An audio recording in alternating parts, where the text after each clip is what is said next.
नमस्कार सर्व विद्यार्थी मित्र आणि मैत्रिणींनो. माझे नाव सौ सुनीता रामभाऊ बारगजे. आज आपण इयत्ता 10वी विषय मराठी मधील गद्य विभागातील दुसरा पाठ बोलतो मराठी हा पाहणार आहोत. बोलतो मराठी लेखिका डॉक्टर नीलिमा गुंडी ह्यांचं पूर्ण नाव म्हणजे लेखिकेचा परिचय आपण आता पाहणार आहोत.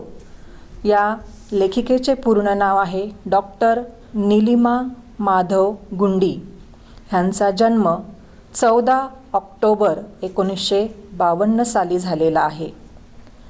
त्या मराठीच्या प्राध्यापिका, भाषातज्ञ, कवयित्री आणि लेखिका आहेत.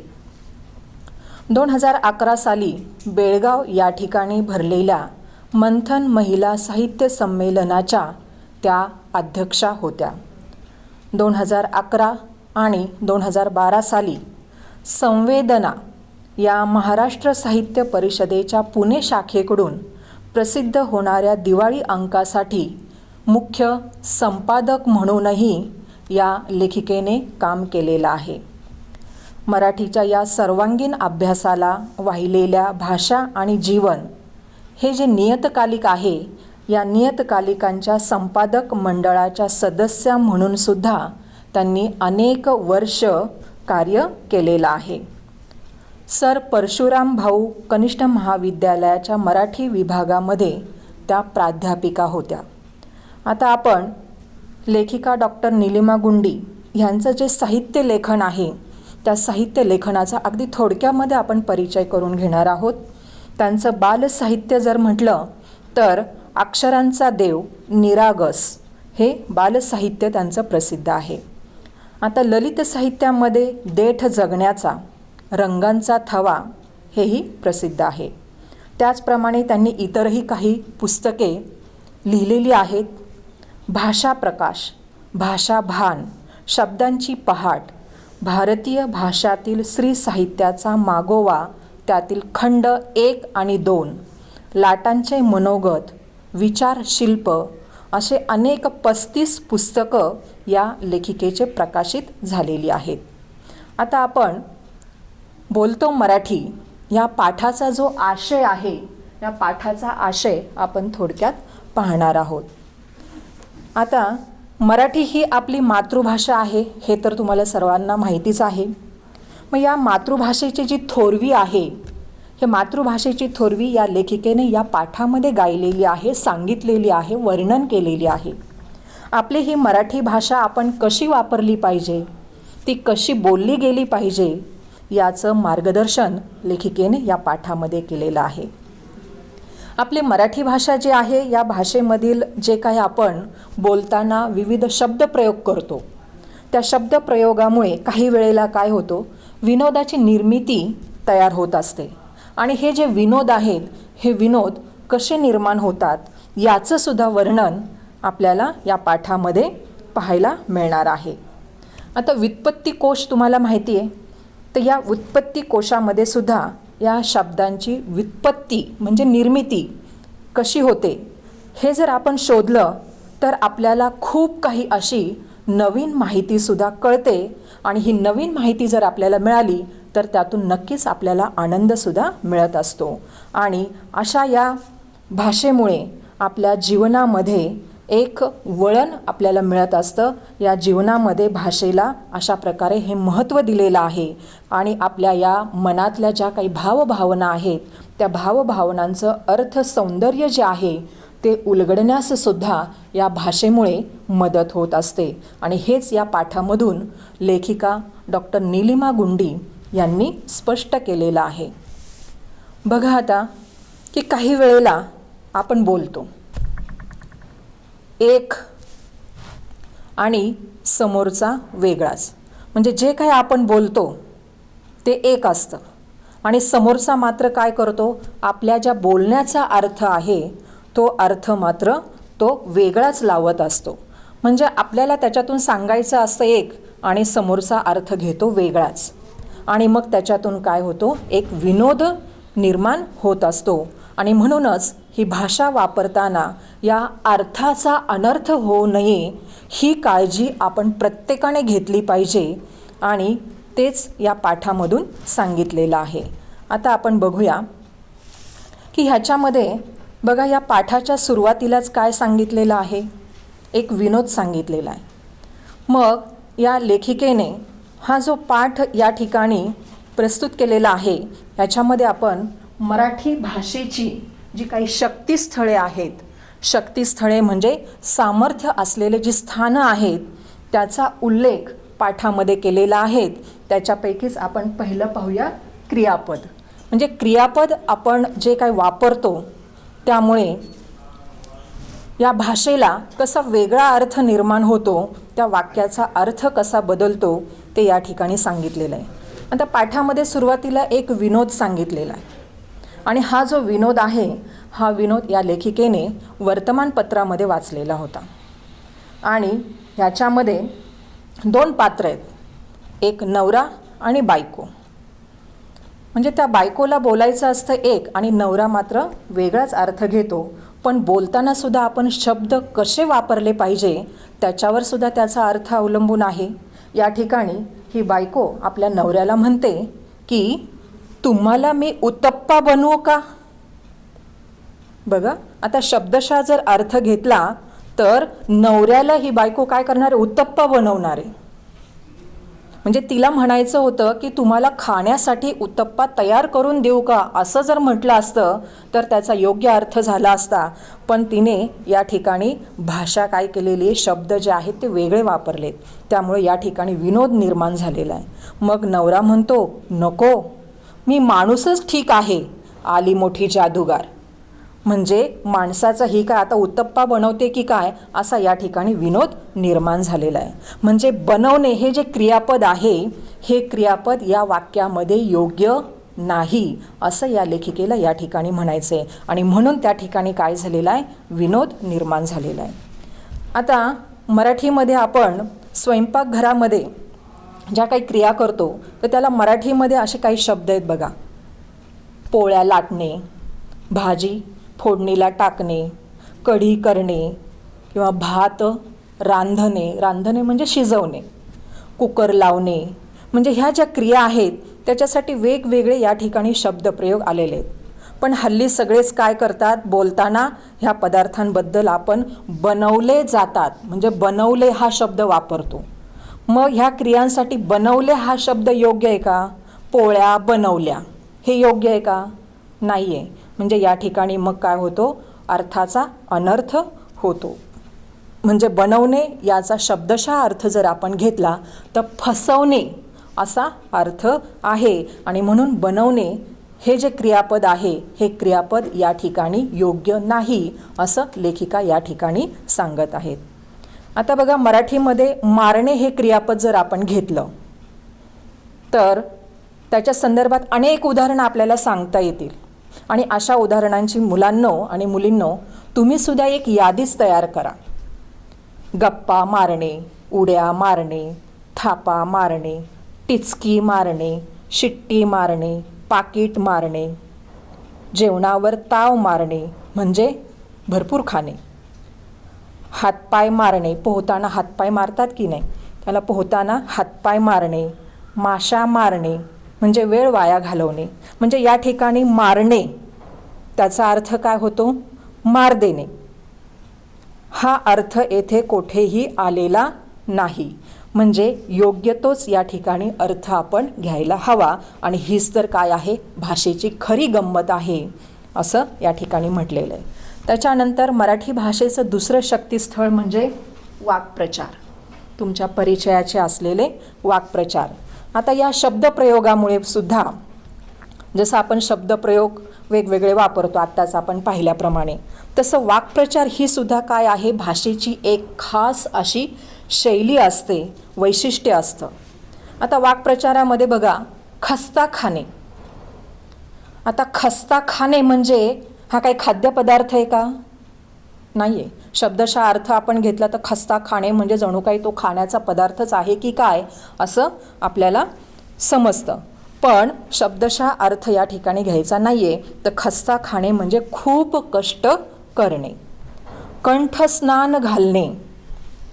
आता बघा इथे कशी गंमत आहे ह्या वाक्प्रचारामध्ये. कंठस्नान घालणे हा वाक्प्रचार परीक्षेला सुद्धा तुम्हाला बऱ्याचदा येतो आणि जवळजवळ बरेच जण या ठिकाणी गळ्याखालून आंघोळ घालणे असा अर्थ लिहितात, पण तो अर्थ अगदी चुकीचा आहे. कंठस्नान घालणे म्हणजे गळा कापून ठार मारणे हा अर्थ या ठिकाणी अभिप्रेत आहे. खांद्याला खांदा लावणे म्हणजे सहकार्य करणे. खांदा देणे म्हणजे प्रेताला खांदा देणे किंवा प्रेत वाहून नेण्यासाठी सहभागी होणे. म्हणजे असे एकाऐवजी दुसरं क्रियापद वापरलं तर अर्थाचा अनर्थ होईल, त्यासाठी ही शब्दकोश वापरण्याची जी सवय आहे ती सवय आपण करायला हवी. आता अक्कलवान हा शब्द आपण घेतला. आता अक्कलवान म्हणजे काय? हुशार. पण जर तुम्हाला कोणी असं म्हटलं अकलेचा कांदा, तर ह्याच्यामध्ये हुशारी दिसते का? नाही. अकलेचा कांदा म्हणजे अतिशहाणा. हा जर अर्थ तुम्हाला माहिती नसेल तर आपलं कोणी खरंच कौतुक केलंय का आपली कोणी थट्टा केली हेच आपल्याला कळणार नाही. म्हणून ह्या शब्दांचे अर्थसुद्धा माहिती असणं हे तितकंच आवश्यक आहे. त्याच्यानंतर पुढचं शक्तिस्थळ आहे प्रत्यय.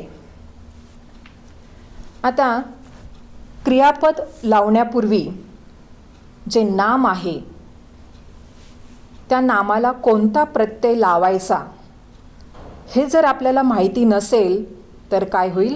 त्या अर्थाचा गोंधळ होतो. आता उदाहरणार्थ बघा, अंगाला लावणे आणि अंगावर घेणे. आता दोन्हीतला फरक लक्षात घ्या. अंगाला लावणे आणि अंगावर घेणे. दुसरं म्हणजे तिला हसणे. आता तिला हसणे म्हणजे तिची चेष्टा करणे या अर्थी आपण या ठिकाणी तो शब्द घेणार आहोत. आणि तिच्याशी हसणे म्हणजे सहजपणे हसणे असा अर्थ या ठिकाणी अभिप्रेत आहे. म्हणजे या ठिकाणी प्रत्यय जो लावलेला आहे तो प्रत्यय किती महत्त्वाचा आहे हे तुमच्या लक्षात येईल. तुझी मदत करणे. त्याच्याऐवजी जर तुम्ही असं म्हटलं तुला मदत करणे किंवा त्यांचे धन्यवाद, म्हणजे आपल्याला कोणी मदत केली तर आपण काय म्हणतो? धन्यवाद म्हणतो. पण त्यांचे धन्यवाद ह्याच्याऐवजी जर आपण असं म्हटलं त्यांना धन्यवाद तर ते योग्य आहे. म्हणजे ह्या ठिकाणी प्रत्ययाला सुद्धा किती महत्त्व आहे हे या ठिकाणी स्पष्ट करून सांगितलेलं आहे. त्याच्यानंतर पुढचं आहे शक्तिस्थळ परभाषीय शब्द. आता परभाषीय शब्द त्याच्यामध्येच हा अर्थ दडलेला आहे बघा. म्हणजे परकीय भाषा. इतर ज्या भाषा आहेत, मग ती इंग्रजी असेल, फ्रान्स असेल, बंगाली असेल, कन्नड असेल, फारसी असेल, ह्या इतर ज्या परकीय भाषा आहेत त्या भाषांमधून सुद्धा काही शब्द आपल्याकडे आलेले आहेत. म्हणजे भाषा जी आहे ही भाषा कधीही स्थिर नसते. सतत नवीन नवीन शब्द काय होत असतात, त्याच्यामध्ये येत असतात. नवीन नवीन शब्दांची निर्मिती होत असते. कारण ही भाषा जी आहे ही भाषा नदीसारखी म्हणजे प्रवाही, सतत वाहणारी अशीच असते. मग ह्या ज्या परकीय भाषा आहेत या भाषांमधले अनेक शब्द जे आहेत ते शब्द काय केलेले आहेत? आपण आपले मानलेले आहेत आणि म्हणून ते शब्द आपण काय करतो? आपल्या बोलीभाषेमध्ये वापरतो. आता उदाहरणार्थ बघा, इंग्रजी शब्द टेबल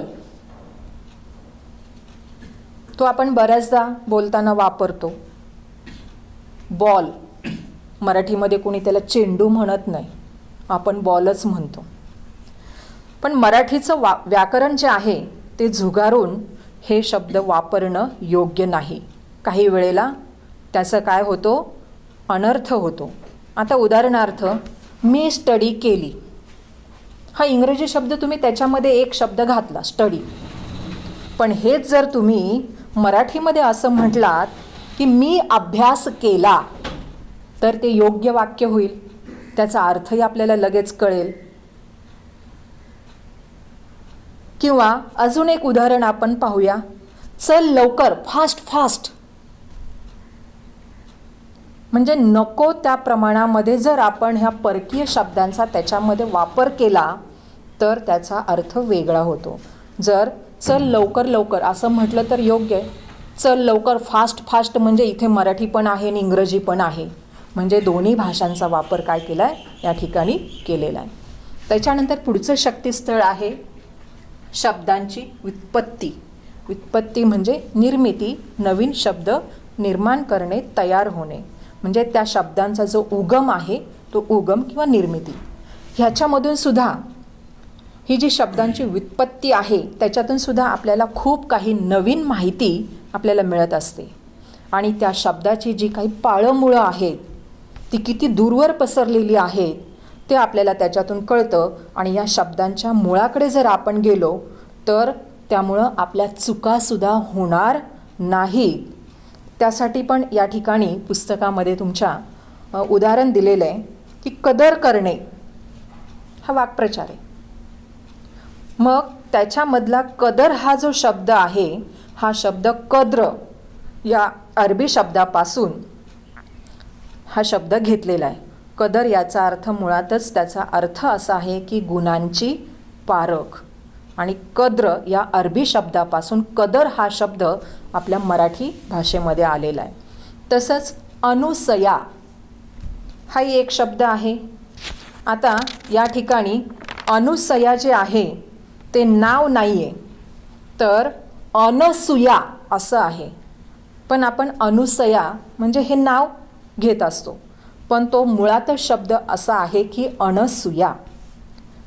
त्याची जर संधी आपण केली तर अन अधिक असूया अशी संधी होते. आणि असूया याचा अर्थ मत्सर, नसलेली अशी ती अनसूया. पुढचं शक्तिस्थळ आहे शब्दांचा उच्चार. तर ह्याच्यामध्ये सुद्धा आपण हा प्रत्येक शब्द कसा उच्चारतो, कोणत्या अक्षराशी शब्द तो तोडतो त्यालासुद्धा महत्त्व आहे. त्याची काही उदाहरणं या पाठामध्ये दिलेली आहेत. तर उदाहरणार्थ सूतकताई हा शब्द. आता सूतकताई हा जो शब्द आहे तो जर तुम्ही सूतक ताई असा जर लिहिला किंवा तो शब्द असा जर उच्चारला तर कसं वाटेल बघा. त्याचा वेगळाच काहीतरी अर्थ होऊन जातो. आणि सूतकताई याचा अर्थ चरखीवर सूत कातणे असा आहे. आणि तोच शब्द जर तुम्ही मध्ये तोडलात सूतक ताई तर वेगळाच अर्थ त्याच्यातून निष्पन्न होतो. अक्षरशः हा शब्दसुद्धा लिहिताना आपण जर अक्षरशः असा जर लिहिला तर त्याच्यातून मुलाचं नाव निर्माण होणार आहे. म्हणजे ते शब्द वापरताना किती जपून आपण त्याचा उच्चारही केला पाहिजे हे या ठिकाणी लेखिकेने सांगितलेलं आहे. त्याच्यानंतर पुढचं शक्तिस्थळ आहे म्हणी. आता म्हणीसुद्धा बघा अनेकदा आपण म्हणींचा वापर करतो किंवा वाचायला आपल्याला मिळतात. उदाहरणार्थ बघा पुराणातली वांगी पुराणात. आता ही म्हण तुम्ही बऱ्याचदा ऐकलेली पण असेल, पण मुळातच ही जी म्हण आहे ती पुराणातली वानगी पुराणात अशी ती म्हण आहे. आणि वानगी म्हणजे काय तर उदाहरणं असा त्याचा अर्थ आहे. पण वानगी हा शब्द जो आहे त्याच्यामध्ये काय केला आहे आपण बोलताना बदल केला आहे आणि वांगी असं बदल करून ती म्हण पुराणातली वांगी पुराणात असा ती म्हण तयार केलेली आहे. त्यामुळे त्याच्याशी संबंधित असलेली गोष्ट काय आहे हे शोधणं अवघड आहे. म्हणून जे मुळातच जे शब्द आहेत, ज्या म्हणी आहेत ते शब्द आपण जसेच्या तसे घेतले पाहिजेत. त्याचा अर्थाचा बोध त्यातून झाला पाहिजे. म्हणून ही म्हण या ठिकाणी मुळात पुराणातली वानगी पुराणात अशी आहे. त्याच्यानंतर पुढचं शक्तिस्थळ आहे दोन शब्दरूप सारखी असलेली. आता कधीकधी काय होतं दोन शब्दांची रूपं जी आहेत ती सारखीच असतात, त्यांचा उच्चार पण सारखाच असतो, पण त्या ठिकाणी त्याचा अर्थ मात्र हा भिन्न असतो. आता उदाहरणार्थ बघा, राजाचे कलेवर प्रेम होते. आता या ठिकाणी कलेवर हा जो शब्द आहे त्या वाक्यानुसार जर आपण त्याचा अर्थ घेतला तर कला या अर्थाने आपल्याला तो घ्यावा लागेल. तसंच अपघातस्थळी कडेला एक कलेवर पडले होते. आता या ठिकाणी सुद्धा कलेवर हाच शब्द आलेला आहे, पण वाक्यानुसार जर आपल्याला त्याचा अर्थ पाहायचा म्हटलं तर कलेवरचा अर्थ या ठिकाणी शव, प्रेत असा आहे. तसंच कधीकधी दोन शब्दांची रूपं सुद्धा दिसायला एकसारखी आहेत, मात्र त्यांचे उच्चार मात्र भिन्न असतात, अर्थसुद्धा भिन्न असतात. बघा, पाऊस पडत आहे हा एक प्रसंग आहे. म्हणजे पाऊस पडणे ही जी घटना आहे ती दोन वाक्यामधून दोन वेगवेगळ्या प्रतिक्रिया कशा देतात ते आपण बघूया. पावसाने स्वतः जातीने हजेरी लावून वन महोत्सवाला दाद दिली. पाऊस पडणे ही घटना आहे, पण या ठिकाणी जो वाक्प्रचार वापरलाय त्यानुसार दाद देणे म्हणजे प्रोत्साहन देणे. म्हणजे पावसाने या वन महोत्सवाला काय केलेलं आहे, प्रोत्साहन दिलेलं आहे असा त्या वाक्यातून अर्थ निघतोय. सकाळी सकाळी पाऊस आल्यामुळे माझ्या मॉर्निंग वॉकच्या बेतावर पाणी पडले. आता इथे सुद्धा पाऊस आलेला आहे आणि मॉर्निंग वॉकच्या बेतावर पाणी पडले. म्हणजे बेतावर पाणी पडणे म्हणजे ठरवलेली गोष्ट जी आहे ती रद्द होणे. घटना तीच आहे, पण त्याच्यातून काय झालेल्या आहेत, वेगवेगळ्या प्रतिक्रिया त्या वाक्यांमधून दिलेल्या आहेत.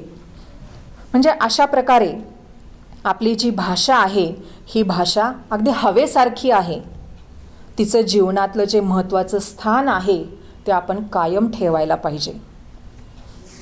आता या पाठामध्ये एकंदर या लेखिकेने काय सांगितलेलं आहे, तर या मातृभाषेवरील जे काही प्रेम आहे ते प्रेम व्यक्त करण्यासाठी आपण कविवर्य कुसुमाग्रज जे आहेत ह्यांचा जो जन्मदिन आहे तो आपण मराठी भाषा दिन म्हणून साजरा करतो. आणि तो दिवस कोणता आहे माहिती आहे का, 27 फेब्रुवारी. म्हणजे ही जी मराठी भाषा आहे ती आपल्याला अगदी आईच्या ठिकाणी आहे आणि ही भाषा जी आहे ती आपल्या ज्या काही भावना असतील, विचार असतील ते व्यक्त करण्याचं हे एक संवाद माध्यम आहे. मग अशा या मराठी भाषेचा अभिमान वाढवणारे कविवर्य सुरेश भट जे आहेत ह्यांचं एक गीत आहे आणि ते गीत म्हणजे लाभले आम्हास भाग्य बोलतो मराठी. लाभले आम्हास भाग्य बोलतो मराठी, जाहलो खरेच धन्य ऐकतो मराठी. धर्मपंथ जात एक जाणतो मराठी. धर्मपंथ जात एक जाणतो मराठी, एवढ्या जगात माय मानतो मराठी. म्हणजे अशा या माय मराठीचा अभिमान या मराठी मनामध्ये कायम आहे.